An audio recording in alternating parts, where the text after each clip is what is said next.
Last class we talked about translation, and we did that by looking at the way the ribosome actually participates in the process of translation.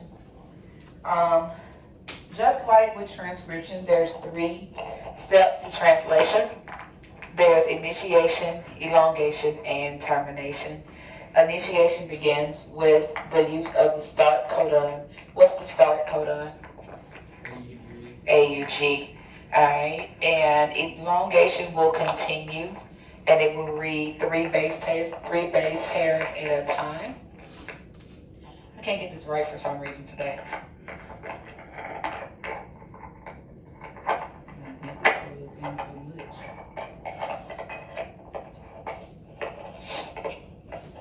Alright, that's better.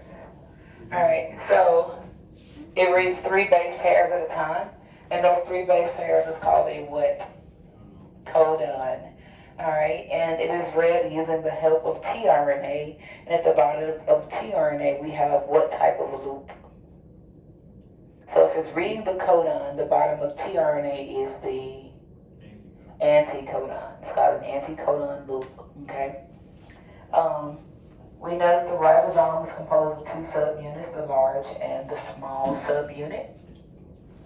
We talked about the three sites on the ribosome, well, in the large subunit, the E, the P, and the A, the exit, the polypeptide guaran chain, and the attachment site.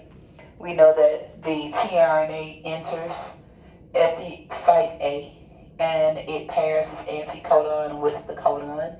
If there is a match, the amino acid that is being carried is added to the guaran polypeptide chain. The tRNA that was in the P site moves over to the E site after attachment, and then the new tRNA carrying the polypeptide chain moves into the P site.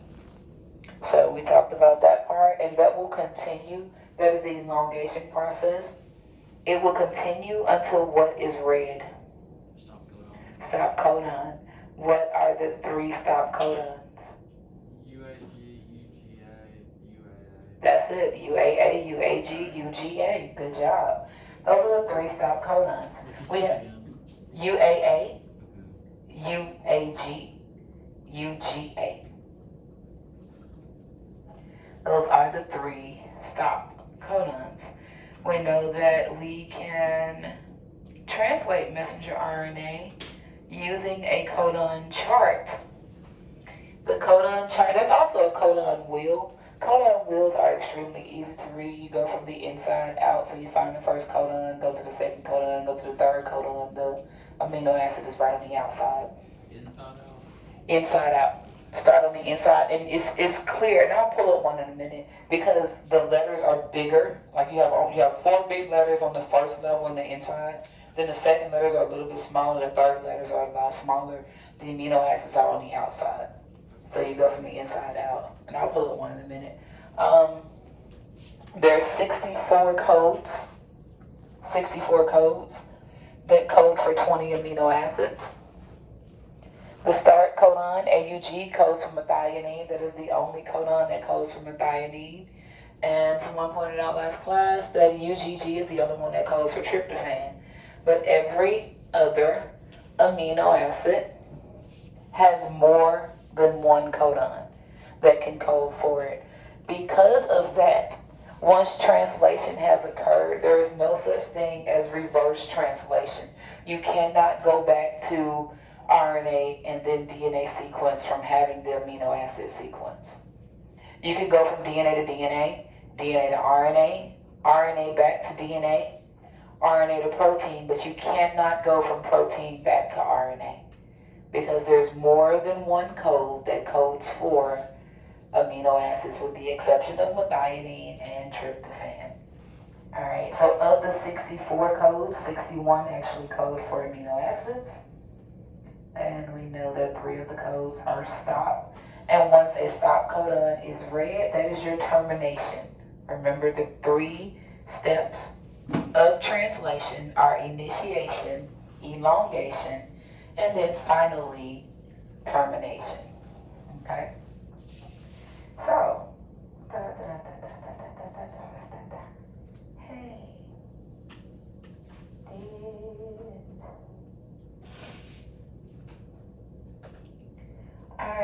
often translation is not sufficient to make a functional protein.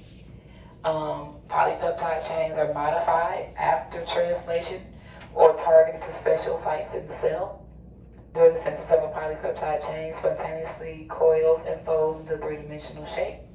Proteins may require post-translational modification also before doing their job, and that's where we get our chaperonins and our Golgi apparatus that comes into play.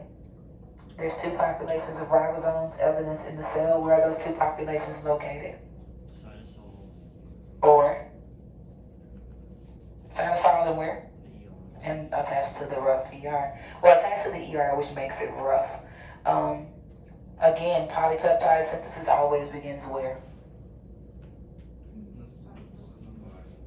Translation always begins in the cytosol. The other difference between cytosol and cytoplasm, what are we talking about that? Yeah, cytoplasm isn't with the organelles. Right. When you say cytoplasm, you're talking about the fluid with the organelles in it. If you say cytosol, you're just talking about the fluid. Now, even though they have different meanings, those two terms are used interchangeably. Okay, you don't have to stress about cytosol, cytoplasm, unless it's a vocabulary thing where you're being asked specifically. But when it says cytoplasm, you're taking into account the organelles in the cytosol. If you just say cytosol, it's just the fluid. And I was teaching AP Bio before I actually knew that, because it was never explained prior to, because I don't think people really care. Yeah. All right, but anyway, a polypeptide that's going to go to the ER is marked by a signal peptide. And so we can see that here. There's a signal recognition protein that binds to a signal peptide once translation has begun, and then it actually carries that ribosome to a docking station or a receptor protein that is on the ER, so that translation can continue and the protein will be released into the rough ER.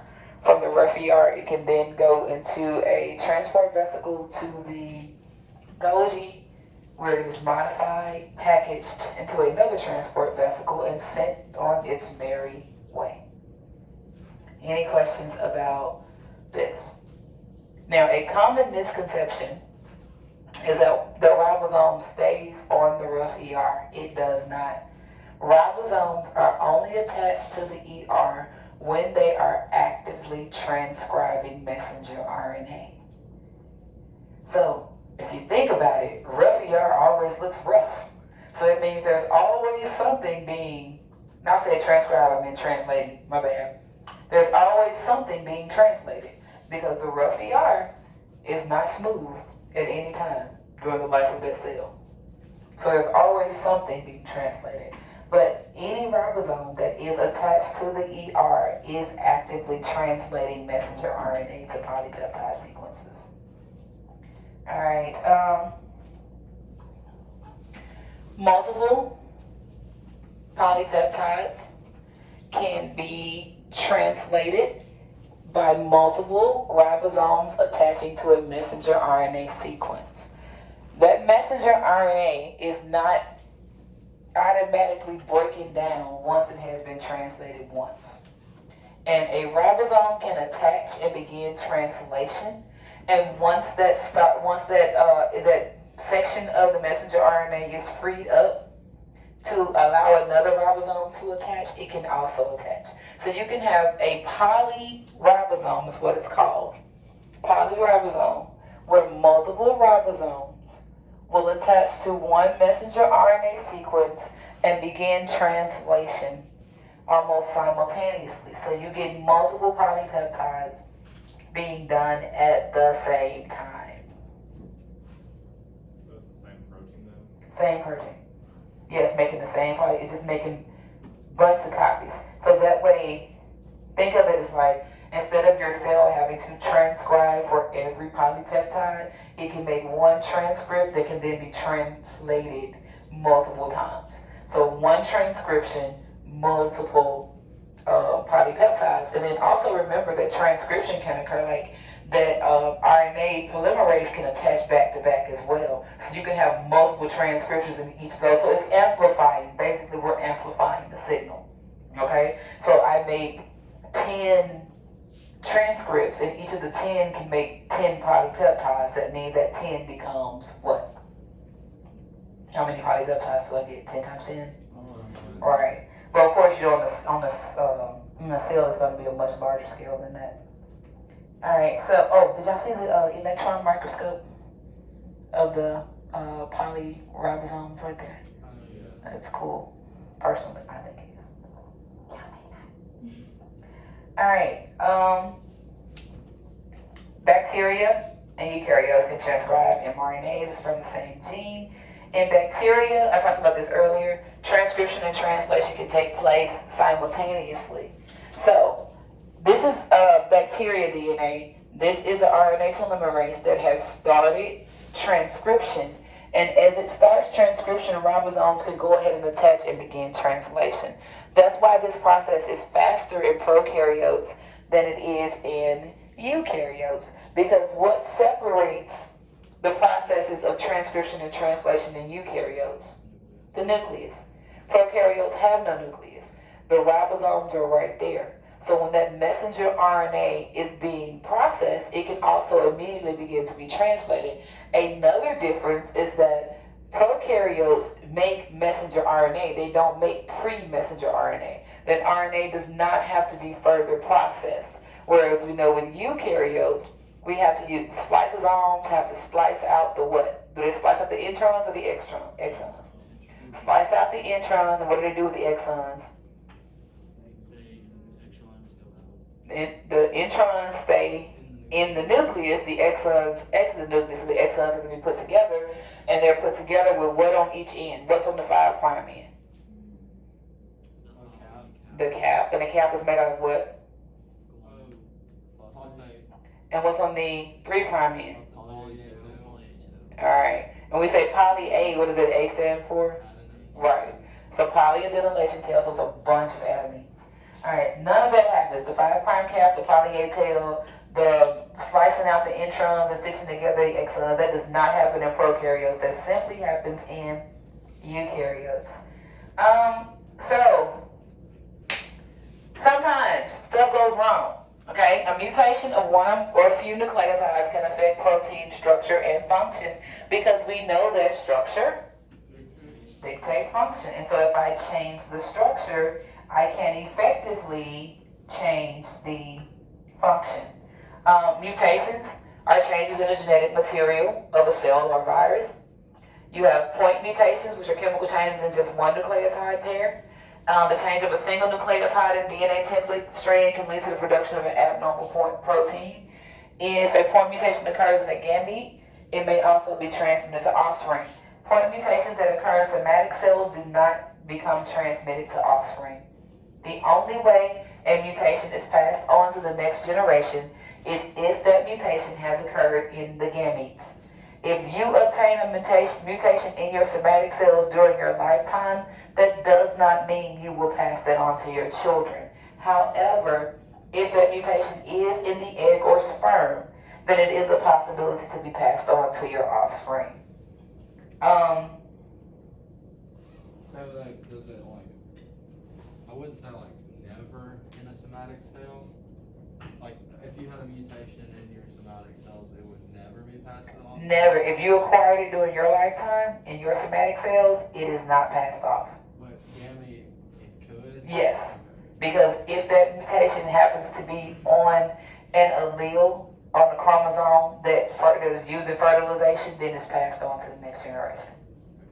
Because you have 2 copies of each allele, and each one is sourced independently into your gametes. And so there's a possibility. So say, for instance, you get a mutation on one allele but not the other one, then there's a 50% chance of you passing it on to your offspring. All right, small-scale mutations are mutations where a single nucleotide pair can be substituted.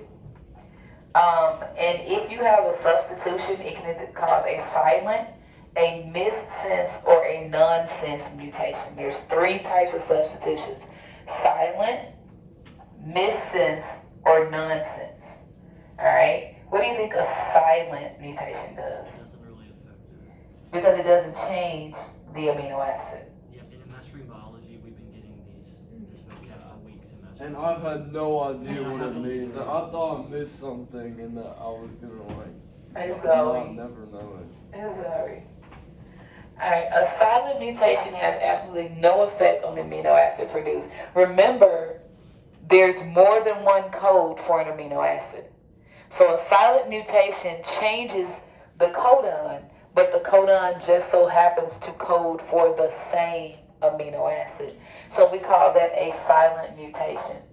So, where are we? It's over here somewhere, isn't it? Template strand, messenger RNA. Yeah, here we go. So here's your template strand, here's your messenger RNA. Here is your code, which is GGC, which codes for glycine. Here you have an instance where adenine instead of guanine is put in. So you have thymine in your template strand, and the messenger RNA puts uracil in there instead of cytosine, and the code is GGU. But GGC and GGU both code for glycine.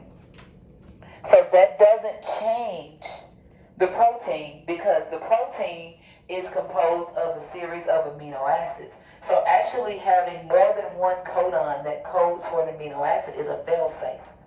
It kind of helps prevent harmful mutations from accumulating, because there's more than one way to get the same thing. So this is called a silent mutation. Yes, it is a point mutation, because the base pair that should have been GC, that pair should have been GC, ended up being AT, but it still led to the same amino acid.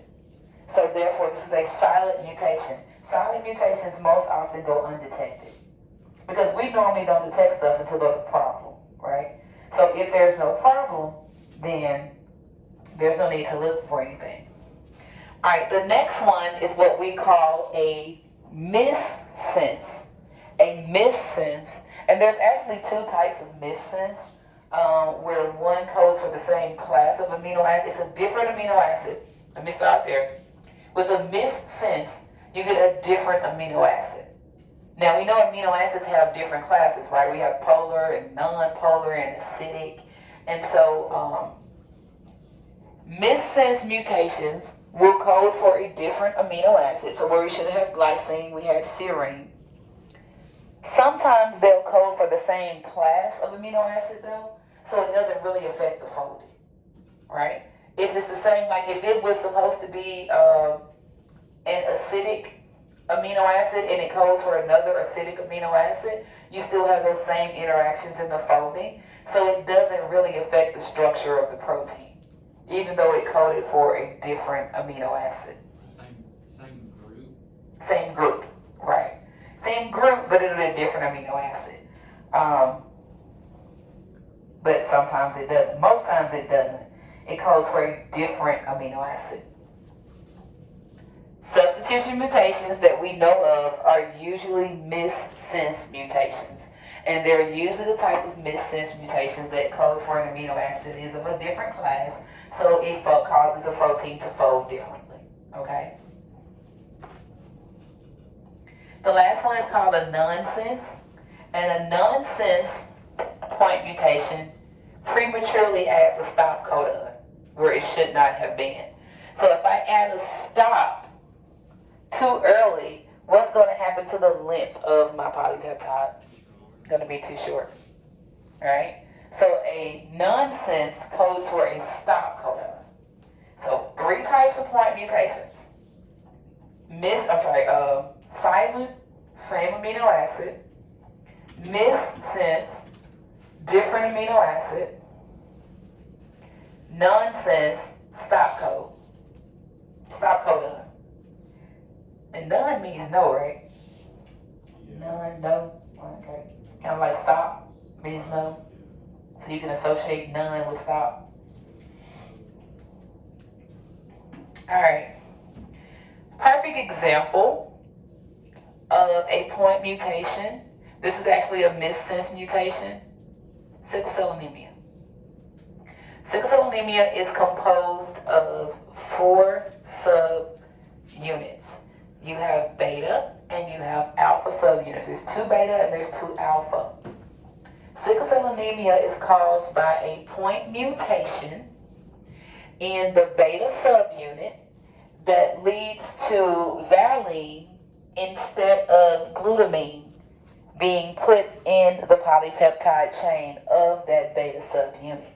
One base was wrong, led to one wrong amino acid,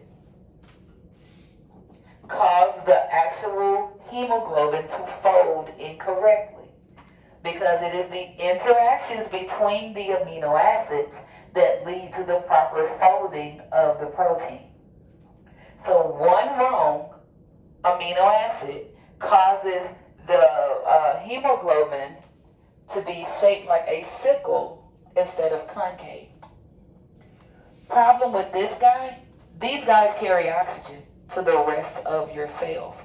Why do you think oxygen is important for your cells? What process is directly linked to the amount of oxygen your cells have? Cellular respiration. What does cellular respiration do that the rest of the cell depends on? It supplies ATP. ATP is the energy that is used. It supplies the energy for energy coupling for the majority of the processes that's going on in your body. So if this guy is shaped wrong and is not carrying enough oxygen to your cells become oxygen deprived, which means you have a greater risk of doing anaerobic respiration versus aerobic respiration. Also, these guys, look at the shape.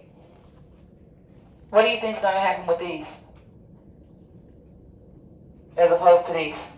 If you get a bunch of these together, they get stuck together. They clump together. Blood clots. They cause blood clots. So what happens if a person with sickle cells get a blood clot in a vein that supplies an artery? Because arteries take oxygenated blood, veins bring it away. In an artery that supplies blood to the brain, what happens? Stroke, possibly death. What happens if you get a clot in your heart or in another part, another organ failure, right?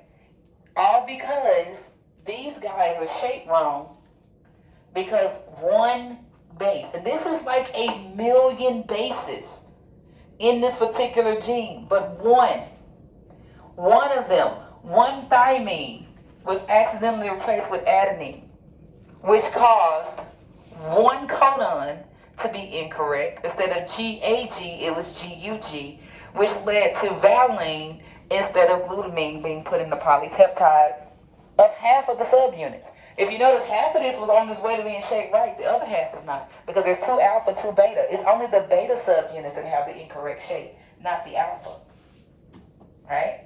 So that's a perfect example of how one point mutation can lead to a whole sickness or illness that causes multiple things to be wrong.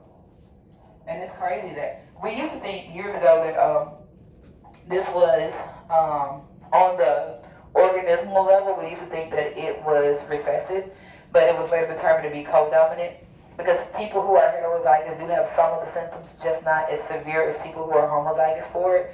This also has what we call a heterozygote advantage.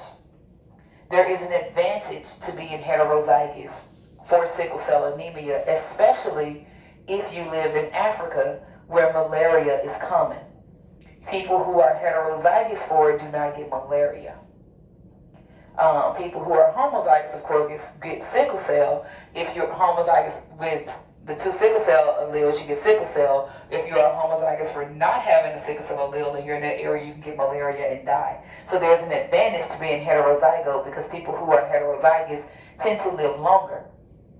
They have a longer lifespan than people who are homozygous on either end. So that's actually something from an upcoming unit that's going to throw out, I think it's with the evolution unit or something. We talk about heterozygote advantage. Sickle cell anemia is usually the example that's used. So, bam, covered that already, right? All right, cool. All right, so frame shift mutations are worse. Frame shift mutations. So notice that with the point mutation, how many genes were we talking about being affected? 1. A frame shift mutation causes a shift in the reading frame of the ribosome. How many bases does a ribosome read at one time? 3. So if there is a frame shift mutation, it is caused by deletion or insertion of base pairs. If I delete or insert base pairs, I have effectively changed my reading frame. And if the reading frame is changed, from the point of that mutation, everything that the ribosome reads is going to be incorrect.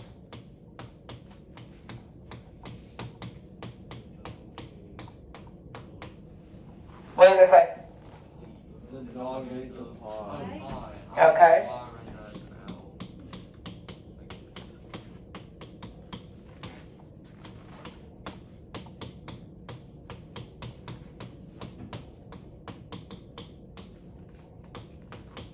What does that say?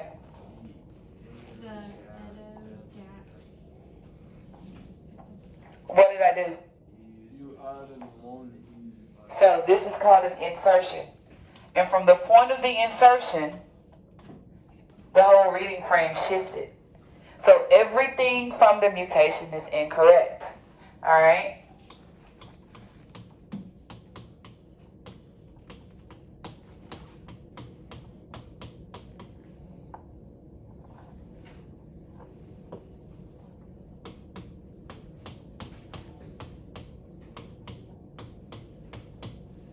What does it say?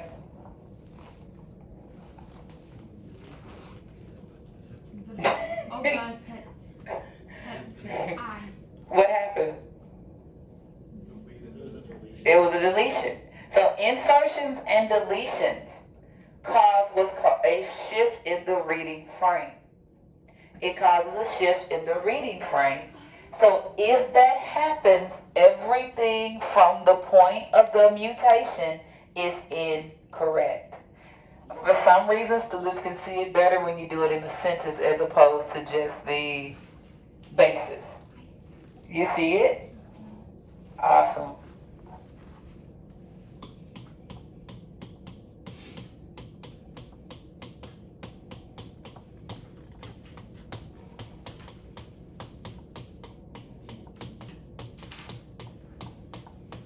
What's that? What type of insertion? It's a triplet, right? Now, here's the thing. These are still the correct codons. However, what happened to the protein? It got longer. It's longer. And what do we know about structure? Dictates function. So is this still a problem? Yes.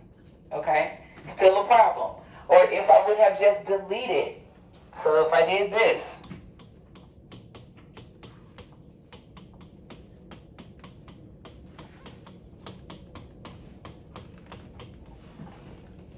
Triplet deletion, right?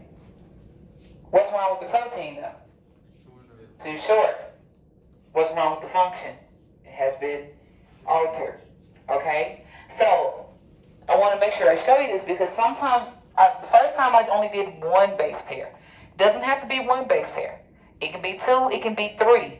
Okay? It can be 1 or more. But the point is, if there is a deletion or an insertion, it changes the reading frame. And therefore, the actual protein itself is going to be damaged. Because structure dictates function. Thank you, Perry, for not leaving me out there by myself. You're welcome. That's the only thing I know from this class. Well, you know what? That's a lot.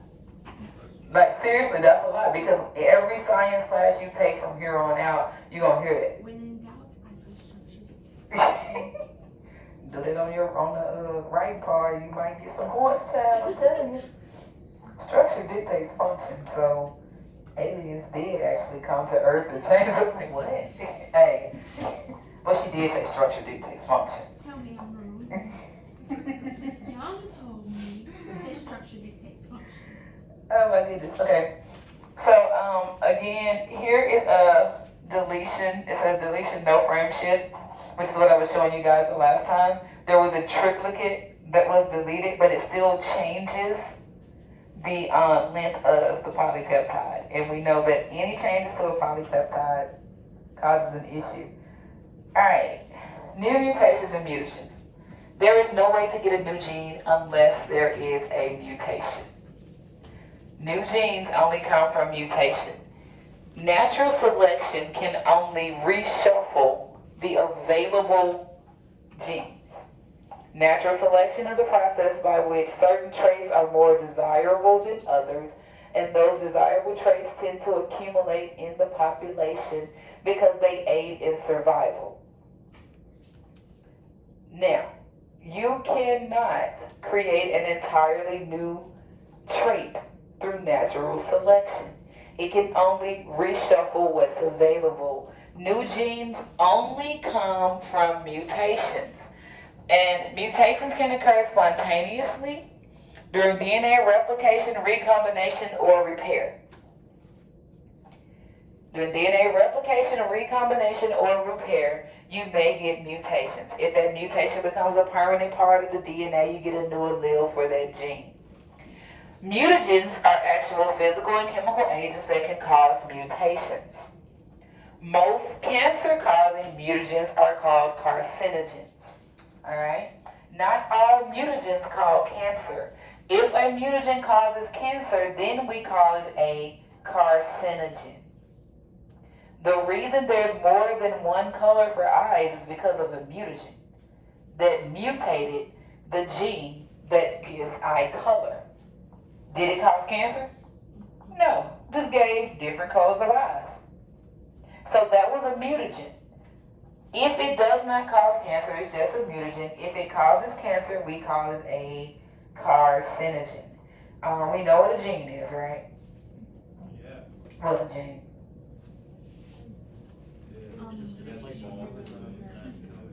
A discrete unit. There you go. Let me read it from up there, y'all. Sure. As a specific region of DNA that can be expressed to produce a final functional product, either a polypeptide or an RNA molecule. Alright, so anyway, what time is it? Dr. Pepper time. Explode. DNA is transcribed to RNA. RNA is translated to protein. Protein is expressed as traits, except when it's not. Except for when they're not. Alright, so we have transcription in eukaryotic cells. I'm focusing on eukaryotes right now. Transcription is when DNA is transcribed to pre-messenger RNA, and the pre-messenger RNA undergoes processing to become messenger RNA in the nucleus. The messenger RNA then leaves the nucleus and begins translation in the cytoplasm. If that translation includes a signal recognition, a signal protein, which is recognized by SRP or a signal recognition protein, then it is carried to the ER, where that protein will continue being translated and then ultimately exported from the cell. Translation occurs 3 bases at a time. It is read by the ribosome with the help of both ribosomal and transfer RNA. Ribosomal RNA, because ribosomal RNA is what composes the ribosome, and transfer RNA because its job is to transfer the amino acids from the cytoplasm to the ribosome so that they can be put together with peptide bonds to form a polypeptide, which will ultimately undergo folding to become a functional protein. All right. Wait, transfers the amino acids. Amino acids from the cytoplasm to the ribosome. That's what transfer RNA does. All right, so that's it, chapter 14. Let's talk about regulation of gene expression, which is chapter 15. I know. I'm ready. You ready? No. Yes. Alright, so for this chapter, you must know that genes can be activated by inducer molecules or they can be inhibited by the presence of a repressor molecule as they interact with regulatory proteins or sequences. Now, when we say inducer or repressor, we're going to talk about two operons, a lac operon and a trip operon. Lac operon has to do with lactose and how lactose is ultimately broke down. And trip operon has to do with tryptophan and how tryptophan is going to be produced.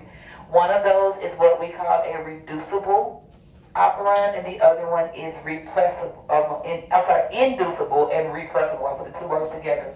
One is inducible and one is repressible. Repressible means that this gene is normally turned on and it can be turned off when I need it to turn off. I'm going to repress the transcription of this gene. Inducible means that this gene is not normally turned off and I am going to turn it on when it is needed. Okay? So we're going to look at two operons with that. How a regulatory gene is a sequence of DNA that codes for a regulatory protein such as a repressor protein. How the components of an operon function to regulate gene expression in both repressible and inducible operons. How positive and negative control function in gene expression, the impact of DNA methylation and histone acetylation on gene expression. We talked about that part already, right? Acetylation, which one is which? Do you guys remember? What does acetylation do? Expands and methylation condenses, alright? So MC, methylation condenses. AE, put the vowels together. AE. Acetylation expands, methylation condenses. Put the vowels together, AE, and the consonants together, MC. Yep. Alright, how timing and coordination of specific events are regulated in normal development, including pattern formation and induction. The roles of microRNAs in the control of cellular functions. There's another RNA for you. We've talked about messenger, we've talked about ribosomal, we've talked about transfer, we've talked about small nuclear, and now we're going to talk about microRNAs. Did y'all know all these extra RNAs existed? Why did you draw your eyes at me, Isaac? I know. I understand. The role of gene regulation in embryonic development and cancer. Okay? Hey, everybody look at your hands and spread your fingers out. Gene regulation is why you don't have webbed fingers and toes. Yep. I saw and I don't know if it was real or not. I was watching, my daughter has been watching stuff on YouTube because she can only watch YouTube with me because I have to monitor what she watches. And we were watching something and this guy was in the bathroom and he started screaming for his, he was looking at his feet and he started screaming for his mom. And he was like, Mom, how did this happen? And then you look down and he has like the toes next to his big toe are like webbed together. Like there's no way you're this old and didn't know you had two webbed toes. Like that's not possible. Yeah, That's fake. Totally fake. Staged. Okay, moving on. No, I was reading something. That one, y'all. Alright, so bacteria often respond to environmental change by regulating transcription. And so we're going to talk about how bacteria respond to environmental change. Had to sit down, y'all. Whew. Oh, my Lord. You know. Alright, natural selection has favored bacteria that produce only genes that are needed by the cell. So, bacteria, because they're so small, they tend to not have genes. You know how we have all of these genes that are just turned on or off and we don't really need them? Bacteria don't do that. The bacteria that have a bunch of extra genes that are not being used normally don't survive. So natural selection favors the bacteria that only produces what is needed. And so that's one thing. The other thing is that a cell can regulate the production of enzymes by feedback inhibition by gene regulation. Do you know what you know the difference between positive and negative feedback? I'm gonna guess. Yes? Positive feedback turns something on, negative turns it off. Positive feedback means keep doing it. Keep doing it, keep doing it, keep doing it. What you're doing is working, keep going. Negative feedback means you've done enough, stop. Alright? Can you give me an example in humans of something that would be positive feedback? Cellular respiration. How? Because you always will need more ATP. So you never want to stop doing it. I don't know, I just made that up. I know, that's why I asked you how. Go for it. We could specifically talk about glycolysis and kind of cellular respiration as a whole, and how there are those like NADs and FADs that you have to regenerate to continue the cycle. Okay. I don't know if that's an example of that. That's on the cellular level. That makes sense. I mean, you was on the right track, Looky Pookie. I just wanted to see if you was BSing me, if you knew what you was talking about. But that was A. If you were writing for a free response, you would have got a point. Just BSing, so good job. All right. Let's think on a organismal level. Can anybody think of one on the wide scale, like something? Thank you. Eating. I'll give you a perfect example that nobody in this room should have thought of, because that's awesome, because no one in this room except for me would have experienced it yet. Childbirth.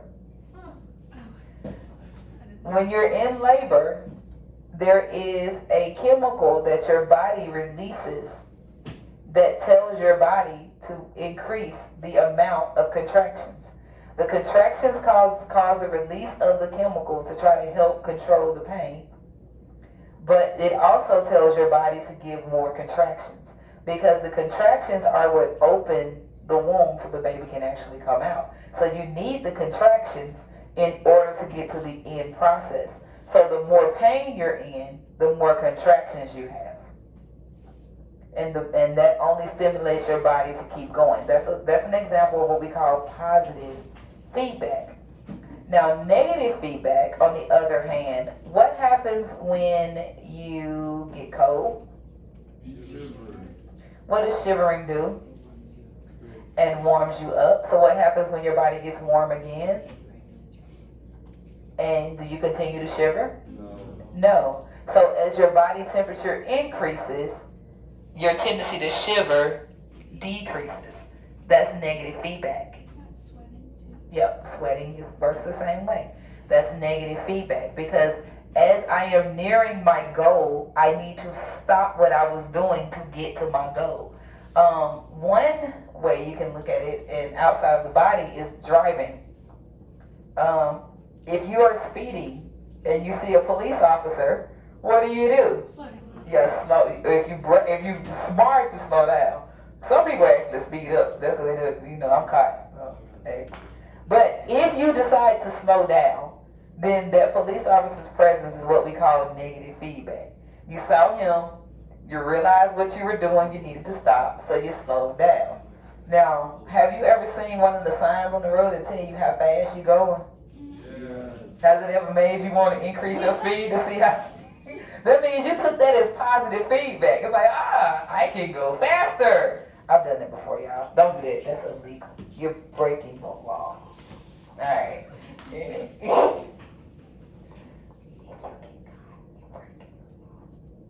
All right. Anyway.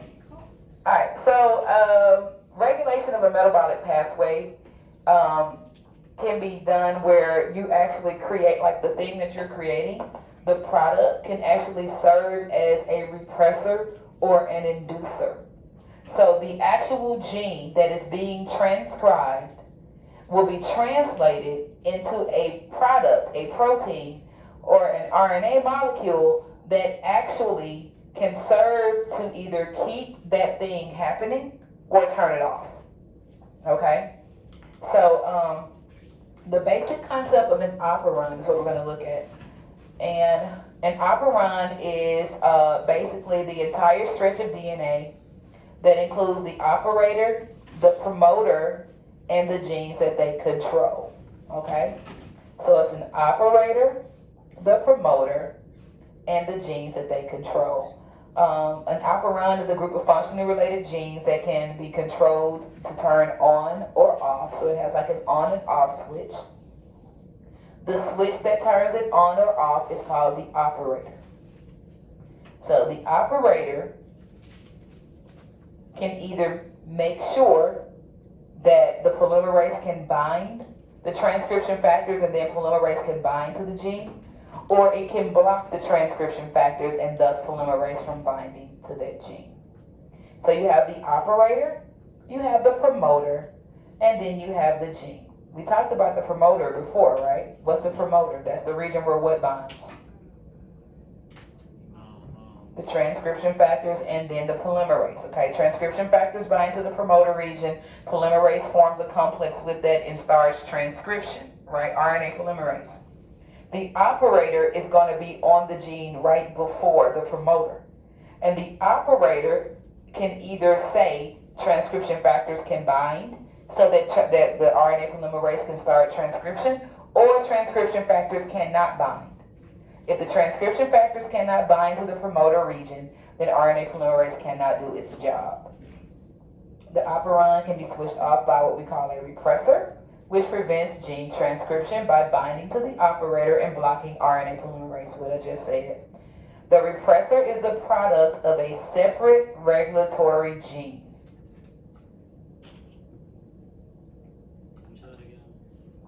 The repressor is the thing. Okay, so you have your. Let me stop being lazy for a second.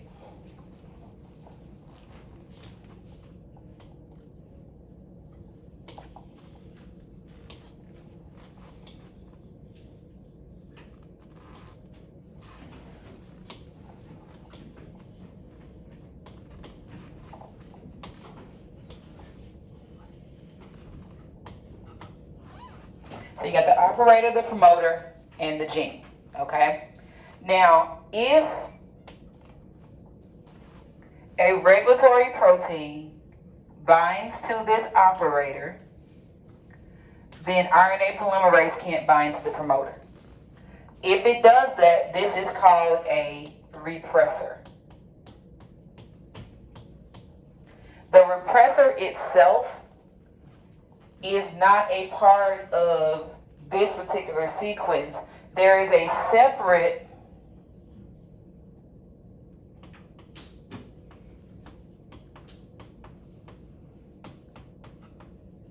regulatory gene that actually codes for the repressor.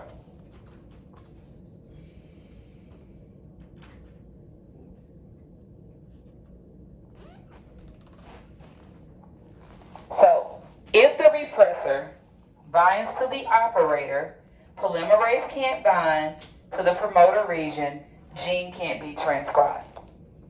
When the repressor is released from the operator, I hate it on this one. The erasing sucks so much, but I'm glad we can write on it now.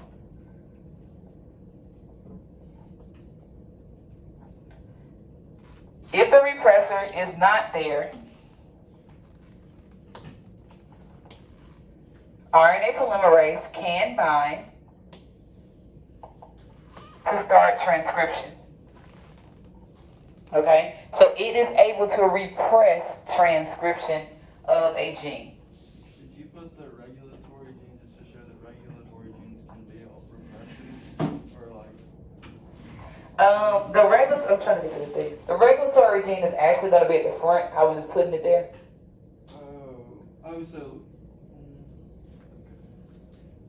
does it bind to the promoter Okay, region? let me put it in the, let me erase this.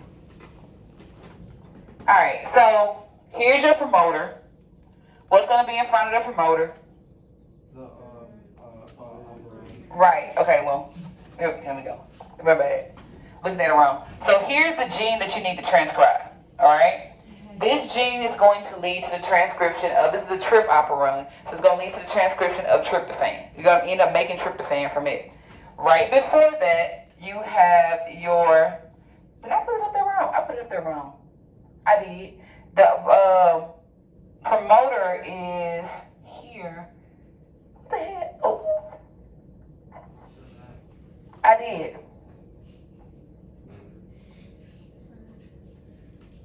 The operator.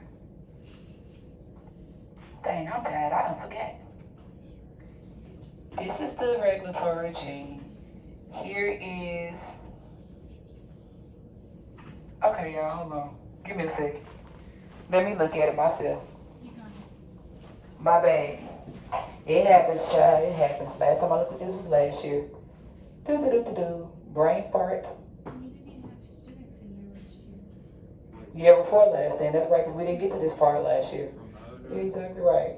Regulatory gene. The regulatory gene is first. so where's And then you have the promoter here.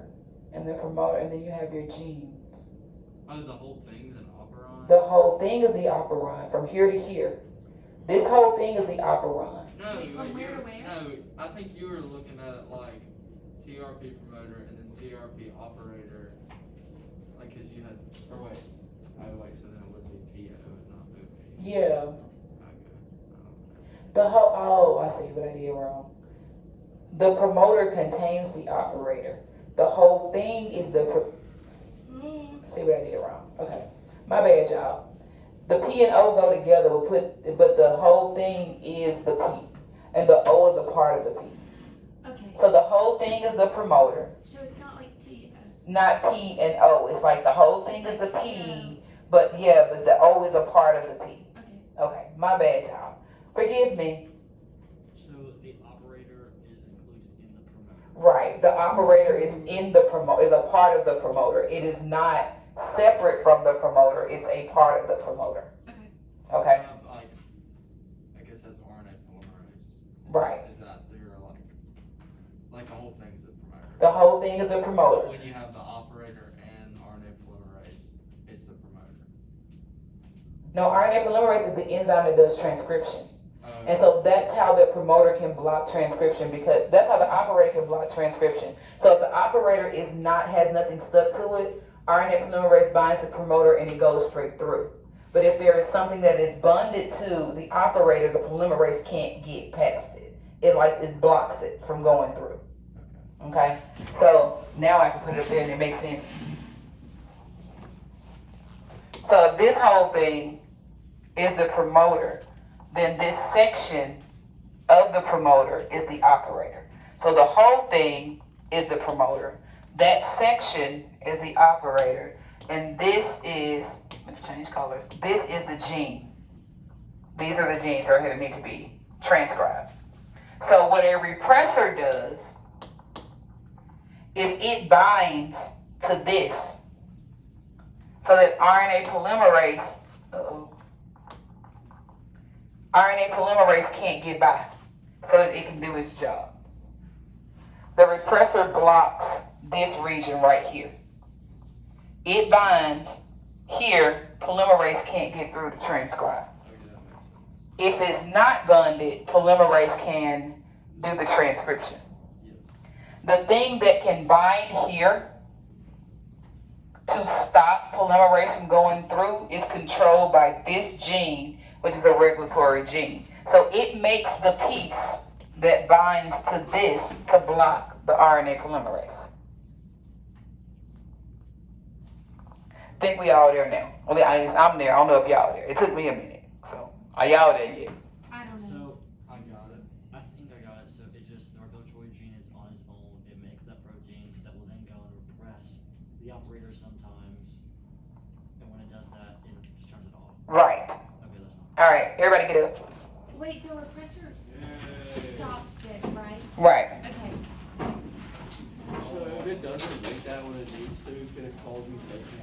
Yep. I need to move. All right. So who wants to be a regulatory gene? Come on. Thank you. Hey, guys, I need y'all to bring all the trash cans up here. Push the chairs under the table. Do you want to stop the video or are you videoing? Videoing it. I need all the trash cans. Get the trash can, Jake.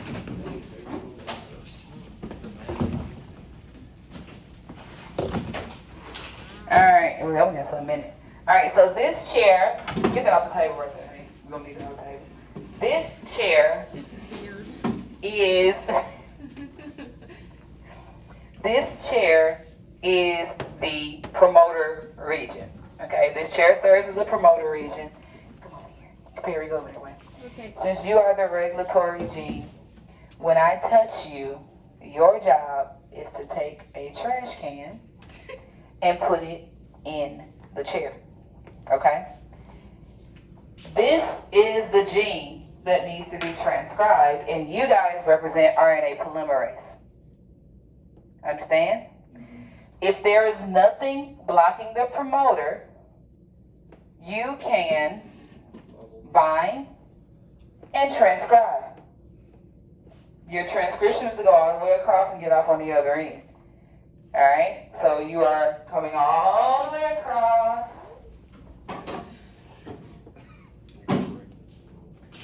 And then you are making the protein. And what you guys are going to do is just grab a cup from over here. I'm going to make a chain on this table.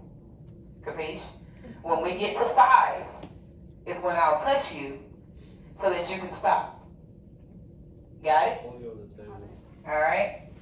Anybody afraid to go across the table? Alright, cool beans. There's not 5 proteins, not 5 products on the table back there. Actually, move this one. So my gene should be operating because I don't have 5 products. Go. Go across the table. Yeah. Alright, so polymerase binds to promoter. Go. Polymerase binds to promoter region. Yo, you gonna do This is so weird. so shaky. You can go. Oh, yeah. Oh, that sucks. Don't worry. Alright, what happened? The repressor stopped. Pressure gene. Why? Why is no one else going across right now? We have enough There's a products. trash can in the chair. Alright, hey, when I move these, you remove that, Okay. okay? Because we no longer have what we need. Oh my Alright, what should be happening? What should be happening? Go. Go. Go. So weird. Go, Isaac. Someone else can go. That's like I'm not doing it. No, I will.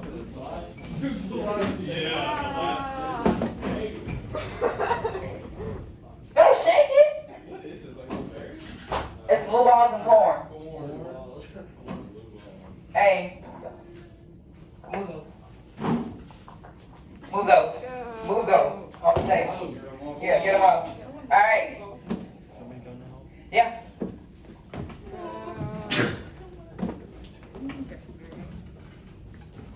So those things that like go in the polypeptide part of the ribosome or whatever.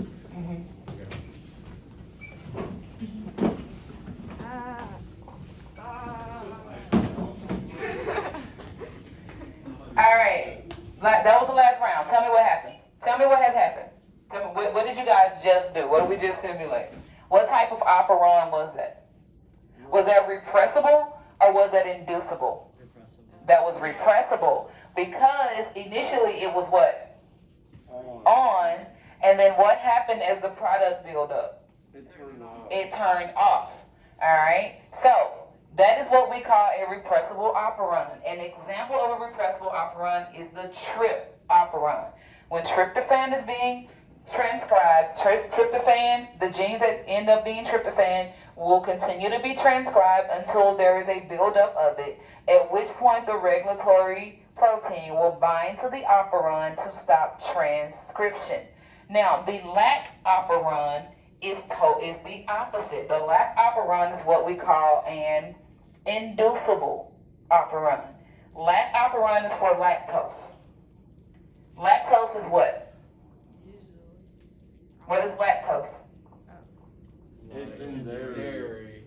And so what is it ends in ose, so that means it is a sugar. So it's milk sugar. Do you always have lactose in your body? No. So when is the only time you would need to make lactase? When you eat dairy. When you introduce lactose into your body. Lactose is a disaccharide. What does that mean? It's too. our body likes to use monosaccharides. So what does it need to do to the lactose? Break it down. Break it down to monosaccharides. So if So- you're lactose intolerant and you take a lactate, is that like? That's the enzyme. Yeah, the lactase. Yep. Okay. So basically, if you're lactose intolerant, you just can't. You can't make. You don't make the enzyme because naturally the gene is off. Do we see any lactase being made right now? No. All right. Yes. Could people that are lactose intolerant, could they be like people who didn't drink milk at an early age? No, you are supposed to be lactose intolerant. Okay. Your lactase gene is on until about the age of 2, and then it should turn off. We were not meant to drink milk once we were able to take in solid food. We decided that we like to take a taste of cow's milk. They didn't even get human milk. We want cow milk. I was the first person that went out and passed him like, this is some good food. Coach Watkins was Thirsty. talking about that. He was like, there is no reason for us to be drinking other animals' milk. None. We just decided to do it. Like, I don't know. But I want to know, I still want to know who was the first person that saw like a calf and was like, I want to try that. You know? Don't say it like that. I'm just saying, what made a human decide that, you know, and then after that, you know what? I wonder if that goat milk good. Like, it's just, what's next? Hamster milk? Anyway, so, cat milk? I mean, I guess they also looked at some almonds and thought they would be. and then it's not even milk. Like, it's like, why you calling it milk? It's not milk. It's not. It's almonds smashed up in water. But anyway, we just gonna call this milk, you know, because we're gonna make it white so it makes us feel better. But, anyway, so normally the gene that makes lactase is off. All right. I am introducing lactose into the body. What needs to happen? It turns on. I don't see no transcription. Alright. So, lactose was introduced into the body. You ain't gotta miss the thing at the end. Just keep going. Everybody gonna transcribe. Yep, keep going. We gotta break this milk down. Crazy people. Okay, you can put it up there. Lactose has officially been broken down. What happened to my operator? It's all. It's off now. Can we continue? I don't know why I had y'all bring all the trash cans up. That was just crazy on my part. We need but one. Alright. But can we continue to transcribe the gene for lactase? No. Now, some people, it doesn't matter how much lactose they put in their body, that guy does not move. And if that doesn't move and that operator isn't freed up, what happens to the lactose that is accumulated in the body? It doesn't get broken down, and anything that your body can't digest or break down, it gets rid of. That's why.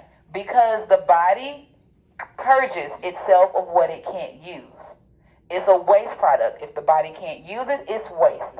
If you were like, I feel like I could do that, honestly. If you were having like The what? the milk gallon challenge. I would drink a whole gallon of milk. Yeah, an No. hour. But if you're having like some Oh. could you use like if you were lactose intolerant, could you use lactose as a natural laxative? Theoretically, yeah, but yeah. You really could. All right, any questions about the difference between a lac operant and a trip operant? Are we clear? We good? Y'all need to transcribe one more time before you sit down? Is a lack off run like it just stays? Yeah, until lactose. If you never eat lactose again, there's no reason for that gene to be turned on. But the minute you introduce lactose, let's do it one more time. Introducing lactose, what happens to the operator is freed up. RNA polymerase can then bind to the promoter and transcription can occur. Come on, Hank, what are you doing? Transcribe my lactase. You RNA polymerases. RNA polymerase is making lactase. And block. There we go. No more transcription. Lactose is not present. There's nothing to break down. There's no need for the lactase enzyme because its job is to break down lactose. If there's no lactose, we don't need lactase. Capiche? Capiche. All right. You had a chance to walk across tables this morning. Hopefully you learned something in the process. All right, guys, you can grab a seat. We need to clean the tables now. Well, the 3 tables. Normally, I would have had you guys doing both operuns at the same time. One doing lac and one doing trip. But what I do want you guys to do is be thinking of a model. Be thinking of a model that you guys can present to show the difference between the lac operuns and the trip operun. We will Project? no, just a demonstration in class for a minor grade. Okay. Yeah. Split yourselves half and half. Or I can do it. Well, don't split yourself in half. Like divide the class. Yeah, don't split yourself in half. I would hate for that to happen. One get Things have that your fall right off side, people's one get heads. your left.